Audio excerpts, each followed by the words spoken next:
And I have to say this on a personal note. I learned about leadership differently than I think a lot of my colleagues.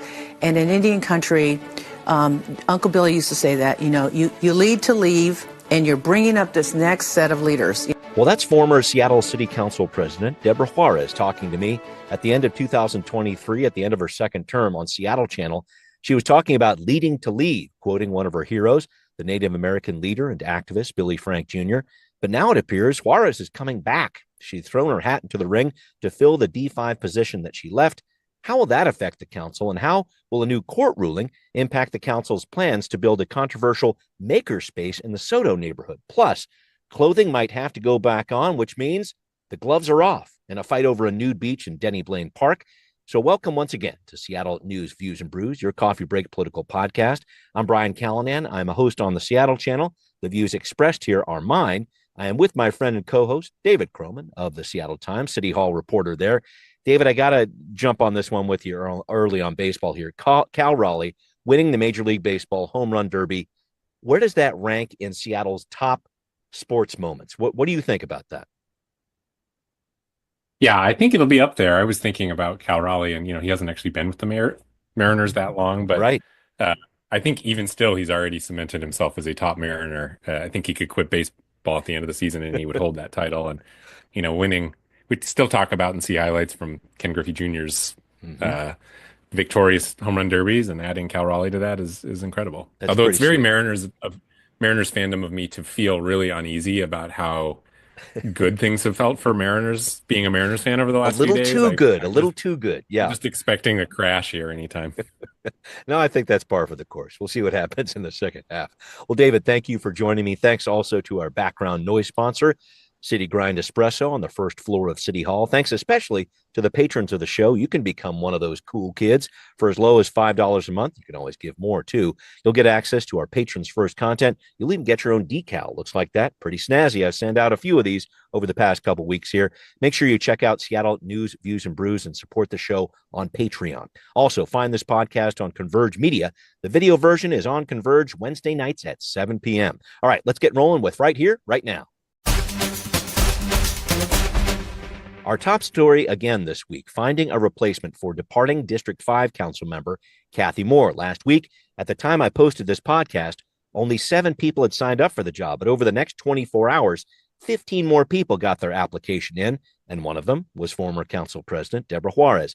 I actually texted her when I saw the news, David, and I wrote, "I thought you were done with this gig." She wrote back, LOL, then 2 smiley faces, an avatar raising her hand, and the 100% emoji. I'm not exactly sure what that means, but suffice it to say that she is back here. I guess, David, for me, seeing her name on this list of now 22 applicants was a little surprising.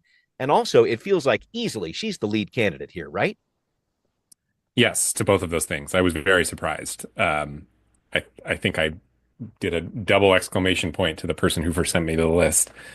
Because, Deborah Juarez never... saying she hated the job would probably be going too far, but she was never shy about her frustrations with the job. I did an interview with her in her first year in office where she kind of complained about some of the aspects of the job and, how much easier it is in the private sector and things like that. And then, on a loftier level, to your point about a lot of her language around leading to leave. And it was always very, she spoke a lot about passing the torch to the next generation and things like that. And so of the former council people that I have covered, she's high up there in people I'm surprised to see wanting to come back to City Hall. Yeah. And then, yes, to your point about her being the favorite, I think I would be shocked if she's not selected to this position. Yeah. From what we've heard, she already has majority support. This is a council that I'm sure is not going to get cute with their pick. They have a lot to do, and there's a big learning curve to taking this job. And Deborah Juarez, however you feel about her politics, has been through this. She was on the council for 2 terms. She knows the job. She knows the position. She has run pretty much every aspect of it. So if they're looking for somebody who can come in and tackle the budget, I think that's going to be the top thing that, she can do that. And so, I'd be shocked if they chose somebody other than Deborah Juarez. Yeah, there's a forum at North Seattle Community College on the 21st of this month. If you want to check that out, Seattle Channel will have that available to you, or you can go up and check it out in person. I guess looking at the budget, of course, that's a big issue there. But where else do you see her vote potentially looming the largest when it comes to some of the bigger decisions ahead for the city council? Anything sticking out for you? Yeah, I mean, on the growth, the comprehensive plan Yep. stuff, Kathy Moore was carving out a space as somebody who was really pushing back on some of the proposals in Mayor Harrell's comprehensive growth plan, particularly the neighborhood center piece, and was calling out specific neighborhood centers within her district. And Kathy Moore was, I think, known for being quite responsive to public feedback from within her district. Mm, You can kind of quibble with how representative that feedback was of the people who live there, but yeah. she was pretty responsive if she would hear kind of a groundswell of opposition or support or whatever it might be. And I think that I think that is similar to Deborah Juarez. I mean, Mm, her reputation was being very probably the most district focused person in a new district system. yes. Because remember when she was elected, that was the first time that the Right when it council had started. gone Yeah. to district. Yeah. And it was a big part of her identity there. And so, I don't know, Deborah Juarez voted for all of the up zones of her time there. So it's not like she's anti-density or anything like that, Right. but she is responsive to neighborhood concerns, and there have been a lot of those around these neighborhood centers. And so Yeah. I think how she kind of, the question really for me is, does she kind of continue the themes that Kathy Moore was hammering on when she was in office, or does she take a new direction and more fully endorse Mayor Harrell's plans? Yeah, we're going to see. That's going to be a big one. Another one is going to be the Seattle Shield legislation, which I Yeah. want to talk about with you now. Just quickly, keeping on top of what the council's up to this week, folks. Transportation Committee's talking about its pothole filling plans. SDOT didn't fill as many potholes last year. The council wants to know why, but there is a lot of investment going into potholes. So they're going to be talking about that. There's also an update on the district project fund where Seattle's different districts get money for transportation priorities. The full council is approving measures for nuisance properties, civil penalties for graffiti, and speeding up the sound transit permit process for light rail, which we have discussed on the podcast over the past few weeks. But this one to watch, I really think, is in the Budget Committee, a special meeting on Wednesday of this week to discuss this Seattle Shield measure sponsored by Councilmember Rink. That would mean some major changes to the city's business and operation tax system, B&O taxes, if it's approved by voters. Seattle Shield would add $90 million to the city budget, and 90% of Seattle businesses paying B&O tax would either no longer pay tax or see tax reductions. Higher revenue companies would pay some more. Just a quick recap on this. A lot of pushback here from bigger businesses to the Downtown Seattle Association, which has said the council is rushing this, and this is bad fiscal policy as downtown tries to mount an economic comeback. David, I want to put aside the bad fiscal policy critique for a minute, but the point that this is rushed, I think there's some truth to that because this is a major change to the way Seattle taxes its businesses. And if the council wants to get this on the ballot for November, it has to meet an August 5th deadline. Help me out here. What are your thoughts on the speed of what the council is considering right now? Yeah, the argument that the mayor and Alexis Mercedes Rink are making is that it's not rushed because it's a ballot measure that we're putting it before voters. They can have plenty of time to consider it over the next few months. But it is a politically tricky question, and it doesn't leave the council a lot of time to grapple with it. Because I think on its face, a lot of this council would oppose this measure. Mm, A majority of the council opposed the new tax to fund the social housing measure, putting yeah, the alternative on there. And so, I think the tight timeline does make it difficult for them because, their choices here are, they can put it on the ballot. I suppose they could come up with an alternative too. yeah. But that's a thing that would take kind of a long time to craft. So it Oh, yeah. does limit their ability to do that. Um, it's an interesting thing because I think that Councilmember Rink and Mayor Harrell have made the political calculation that for whatever pushback is going to come from the business community, Seattle voters have basically shown that they Yeah. support this kind of thing, and it's Capital gains tax, the probably whole going to thing. be Yeah. Mm-hmm. beneficial to them politically. And, I think particularly for Council President Nelson, it puts her in a tricky situation because She hasn't come out one way or the other against it, but has expressed some, I would say, skepticism about this. Yeah. But she's also going to be in a pretty tight re-election race, and so she really has to make a political calculation here. Like, do I do what I think?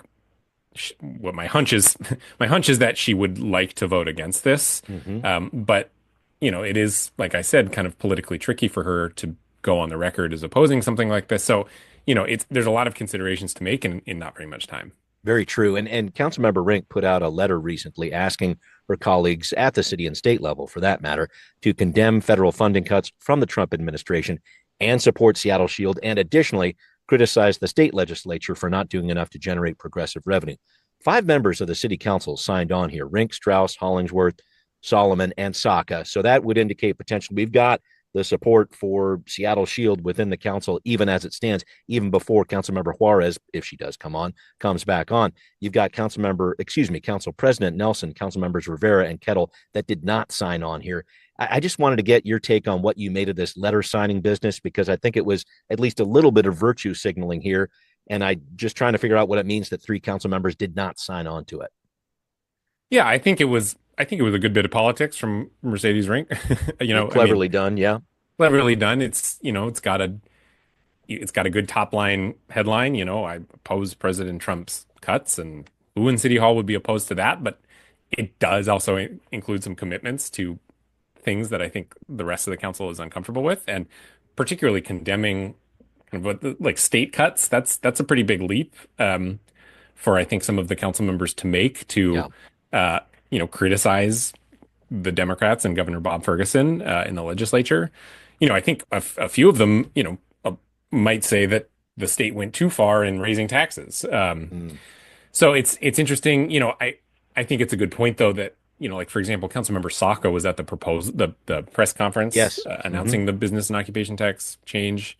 And he would be somebody that you might have some questions about which way he's leaning. So the fact that he was there, Councilmember Solomon signing off on this, if I had to guess, it will make it to the ballot, and also because even the council members who have some kind of queasiness about the proposal itself have a little bit of separation, because it's not like they're voting to enact it; they're just voting to put it on the ballot. That's right. Certainly, the chamber would prefer it never got to that point. But again, it's the political. From a political standpoint, it is hard to deny that it is expertly done by Councilmember Rink to put a lot of pressure on her colleagues to come out in favor of something right before an election that, I think polling in recent history has shown voters like this kind of proposal. And so it puts them in a difficult spot if they're on the fence. Yeah, no, we're going to see what happens here over the next couple of weeks. There's a committee meeting this week about this. There may be some more committee meetings about it, but really the race is on. If they don't have this done by August 5th, then it can't make it on the November ballot, and really gives an indication about how important this extra $90 million is to them. I know they're going to be lobbying for, at least some members of the council will be, to make sure they have that revenue come budget time here. All right, well, coming up, a major piece of legislation from the city council is now in limbo after a court ruling here. David's got the scoop on what's next with the plan for a maker's space district around T-Mobile Field. We're going to break it down next on Now Hear This. Remember when there was a big battle back in February and March at City Hall? Council President Sarah Nelson pushed through a plan to create a maker's district complete with 990 units of housing down in SODO. It was a very contentious 6-3 vote in approval of this, and there was a lot of concern that the council was running afoul of the Port of Seattle, which says the new district will clog up the workings of the port. The port actually made a deal with the city in 2023 to prevent housing from coming into this area just south of the stadiums, and filed suit against the city after this law was passed. One of the big claims in the suit is that Nelson created this rezone to benefit one person, Chris Hansen, the landowner, who you will remember tried to build a basketball arena in the spot a few years ago. This point was summarized by more than a few angry dock workers in public comments. Ladies and gentlemen, we live in dark times of cynicism and greed. And no, I'm not talking about DC. We had a deal. But a billionaire and at least one duplicitous council member would rather screw over the entire region.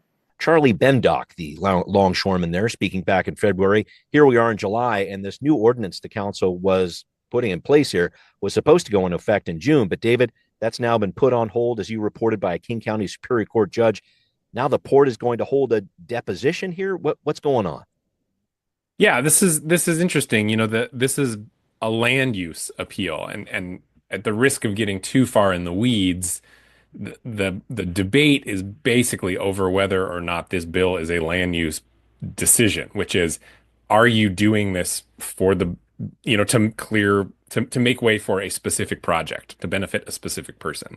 And the port is arguing that yes, it is. Like, no matter what the city says or whatever technically is in the record, uh, this is going to benefit Chris Hansen, is going to make his properties that he has near SODO viable. And in fact, they have come up with very specific numbers. They're talking about 990 Yep. units. They're even talking about details about for whom they would be affordable and things Yep. like that. So no matter what the city says, the Port of Seattle is saying this is a land use decision. The city is saying, no, it's not. This is just regular legislation. There is no permit for a project.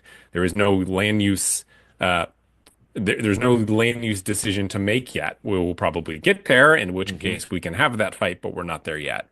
Um, the reason that's important is because if it's a land use decision, there's a lot more process that needs to go in. It sort of becomes more quasi-judicial and it just much more highly regulated, and that's intended to prevent kind of backroom deals for friends, Yeah. basically. Right. And it's an interesting argument to make, and the judge so far has leaned in the direction of agreeing with the port. Okay. There hasn't been kind of a final ruling on when or if this legislation can go into effect, but for right now, it's on hold until we get a little more clarity, because this judge seems to be, at least for now, basically agreeing with the port that this is a de facto land use decision. Um, the deposition part is interesting Yeah. because she also signed off on discovery as part of this, because this is a trial. Basically right. it has a date for when this will go to trial, and so she signed off on discovery, which is interesting because it gives the port a lot of access to communications, which you or I could get through a public records request, but this includes communications with the unions and things like that that might not be as readily available for public disclosure. And then it authorizes the port to call both Chris Hansen and Sarah Nelson for depositions, which, it's not very often that we get public officials in City Hall being called for depositions. And what they're going to be asking basically is, did you guys coordinate on this? Did you have a plan in place to pave the way for your projects, Chris Hansen? And if the answer is yes, then probably the judge is going to find that this ordinance was illegal. Is there an indication of that there was some of these talks between Sarah Nelson and Chris Hansen? There is indication, but I don't want to overstate it than that. There, in some of the declarations from the port is saying, in some of the conversations they had, Sarah Nelson kind of alluded to having a deal in place. At one of the declarations even said that she referred to Chris Hansen as her client, which would be interesting. Those are not written in stone. The lawyers for the city argued, you may have misheard. She might have meant constituent. There's some squishiness to that. The port is saying that yes, there is some evidence that's happened. Sarah Nelson, before the vote, said she never talked directly to Chris Hansen. That might be true. Also, though, Chris Hansen has a lot of associates that it's possible she spoke with, even if she never spoke directly to Chris Hansen. So we don't know one way or the other at this point. The port seems to think yes. The city, leading up to the vote, was saying no. Got it. That's going to be such an interesting thing to see, potentially an active city council member getting deposed here. I guess looking at that for Nelson, how much of a concern is this for her as she heads into the primary in August and most likely the election in November? Any thoughts on that? Yeah, I'd be surprised if this has political salience. It's kind of a weird enough issue in that I think there's a lot of sort of progressive types who are not usually Sarah Nelson fans who actually like that housing would be allowed here. So this was not a big fight that people outside of the industrial and maritime industry were kind of looking to pick. And, I don't know how many people vote specifically on the industrial maritime voting lines necessarily. But that is an area where she had some support, I think, in her past election, and they're going to, we'll see what happens with the port. If this legislation is allowed to stand, I think they care enough about it that say if Sarah Nelson loses in her election, they would feel more confident kind of coming back and trying to rerun this and push for a repeal of this bill. And so, I think certainly this whole process makes it so that the port would not shed any tears if Sarah Nelson lost, which is kind of an interesting dynamic. I don't know that that will actually translate into her losing real votes. Yeah, yeah, it was very fraught, as you recall, back in February and March, and certainly, yeah, there's definitely some inside baseball going on here. But interesting to see how this is affecting the relationship between the port and the city of Seattle, and interesting to see what happens next for Sarah Nelson with this. But thank you for tracking that down. Again, a court case that is still in progress here, and I know David and I will be tracking details on that one. I did want to talk about another court matter you're tracking. This is about public nudity at Denny Blaine Park in the Madrona neighborhood there in Seattle. A lot of fighting over this. People have been nude in this park for a long time, predominantly from the LGBTQ community, but neighbors are saying now we're seeing a lot of public masturbation and sex. They filed suit against the city. A judge has said, hey, city of Seattle, you need to submit a plan on how you will eliminate these public sex acts, as well as, this is the quizzical quote from the court documents here, nudity as constituted. I should point out public nudity is not a crime in our state unless it is an affront to people here. David, can you explain what's going on here? Is the judge saying this nude beach will be a nude beach no more, or what are you getting out of this? Yeah, it's interesting. And it's a little squishy, and I think we'll know more in a couple weeks when the city has to come back and present a plan to the judge. Yeah. But basically the neighbors here were saying this park has crossed into the realm of public nuisance. The city isn't doing enough to crack down on that. Therefore, judge, you should order this park to close. The city is saying, look, we support this beach as a nude beach. Nudity is not illegal. As for the rest of the activity, of course, we don't support it. We've done what we can to crack down on it, but we're not endorsing that. So therefore, you can't hold us liable for it, and you shouldn't shut down the park.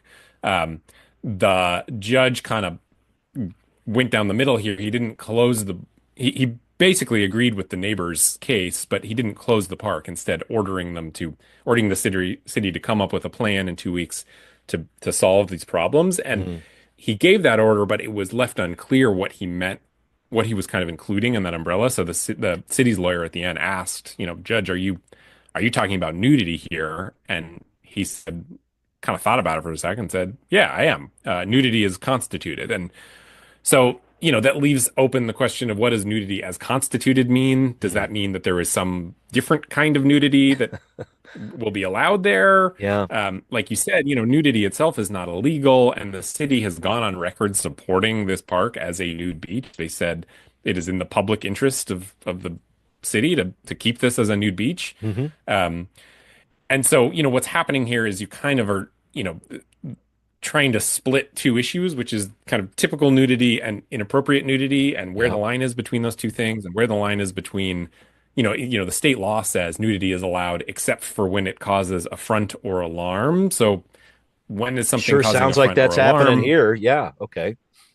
But does that, because some people are causing affront or alarm, does that mean you close it down for everybody? There's just a lot of kind of squishiness here.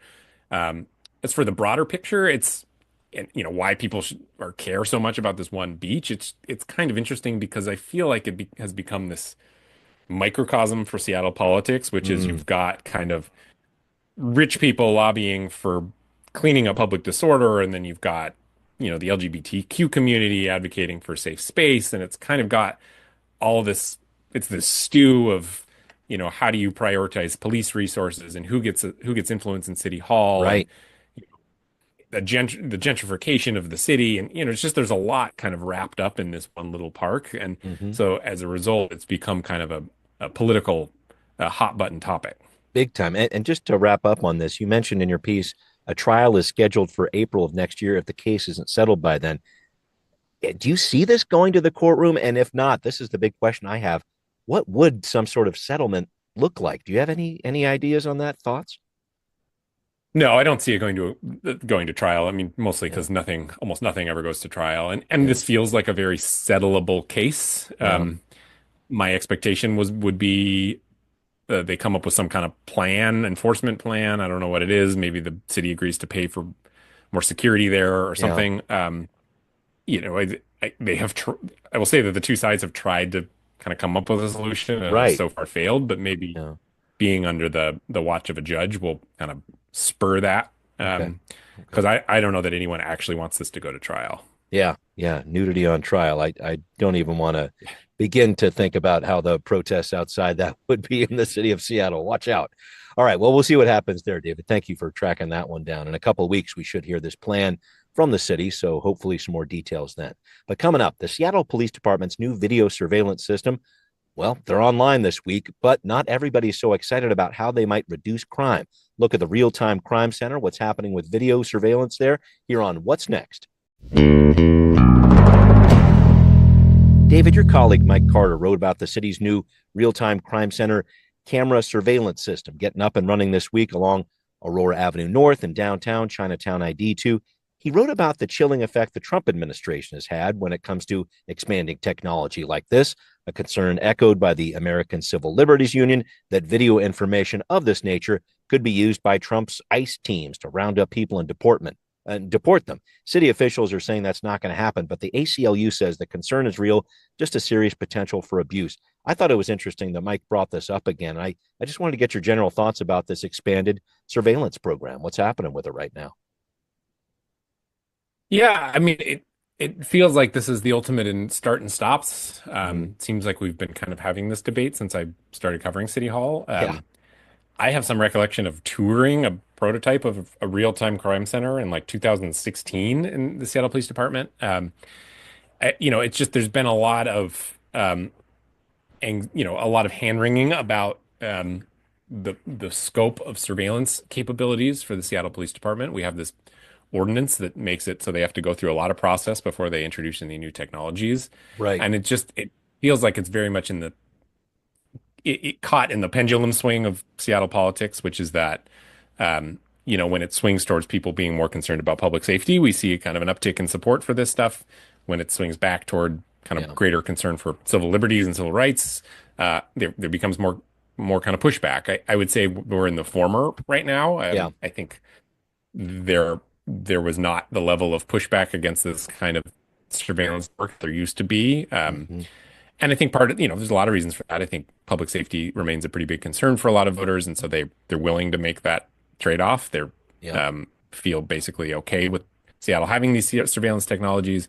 The Seattle Police Department being understaffed, as we've talked about a bunch of times. Technology is often a substitute for staffing or pitched that way. And then, the mayor's office is making the argument that, look, this technology also cuts down on face-to-face interactions between individuals and police. So if you're worried about where those sort of interactions lead, this is good. Means that there's going to be less of them. Of course, like you said, the fact that we have a Trump administration that is pretty aggressively going after cities like Seattle, and we're collecting a bunch of data on individuals, I think that is giving folks like the ACLU and some activists a lot of concern.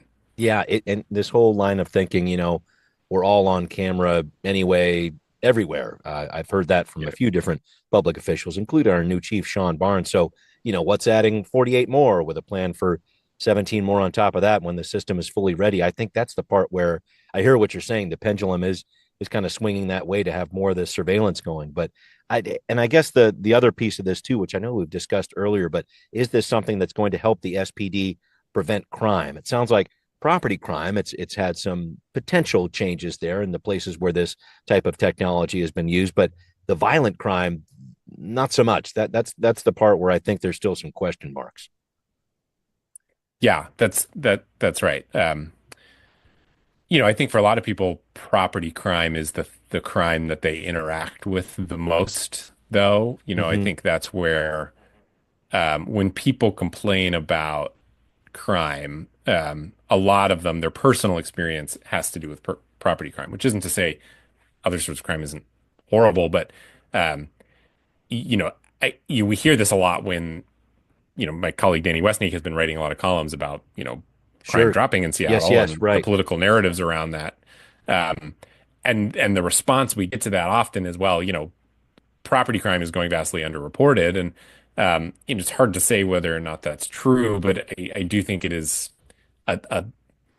property crime plays a sort of big role in shaping the narratives of public safety in Seattle. And so even if this is kind of primarily focused on property crime, I think that for a lot of people will go a long way into justifying it. Fair, fair. All right. Well, David, time to wrap up with you. I wanted to come back on something, just how lucky I feel this season to be a Mariners fan. I don't know if you saw this on Instagram, the Heck Yes Cal promotion. Like, it's a T-shirt giveaway, right? Yeah, it's great to support the latest scratch game from the Washington Lottery. I don't play, but I do look on Instagram every now and then. And there's that ad where like the couple wants to go on a cruise, but Cal convinces them to go to spring training instead. Anyway, apparently only 20 of these shirts were made. It looked like there were close to 800 people who entered this contest online. But dude, I won. The Washington Lottery. Wow. Yeah, I know. They just told me congratulations. I know they're sending me a shirt in the next 2 weeks. So again, even if Cal Raleigh doesn't have a great rest of the season, I feel like so far ahead right now. It's kind of awesome. Wow. Yeah. What are the odds of that? I know. Have to do some quick math. But low. Yeah. Two out of what do we got? So yeah, like maybe a 1 in 4. 1 in 40.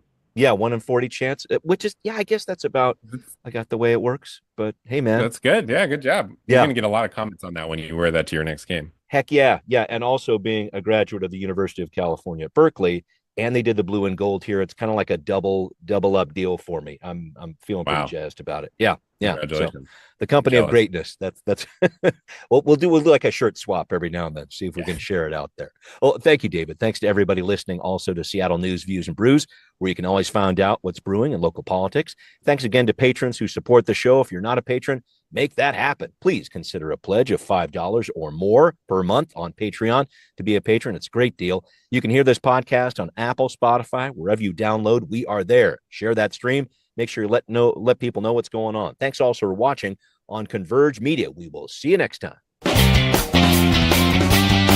Seattle News, Views, and Brews is an independent production of Callanan Media Services. Copyright 2025.